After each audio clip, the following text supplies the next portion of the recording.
What if they held an election, but America's president said it didn't count?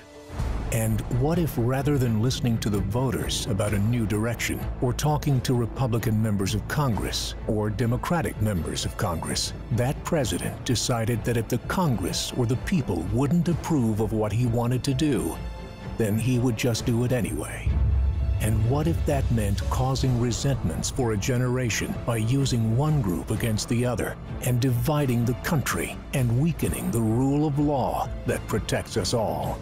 And what if that president then went abroad and signed a foreign treaty imposing few obligations on a competing and sometimes hostile foreign power, but imposing recession-level job losses on America?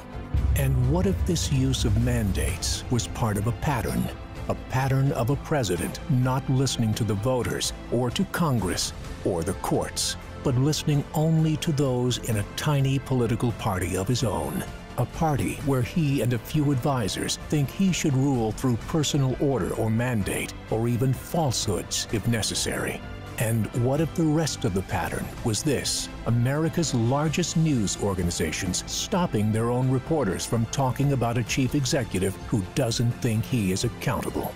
A chief executive who thinks he needs to stay relevant and at the center of things because America has a history of behaving badly, and he's the only one who can make the corrections.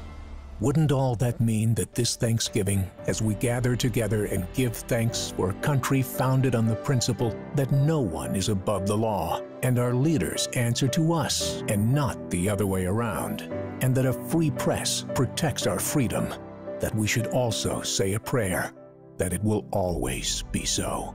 Conservative War Chest is responsible for the content of this advertising.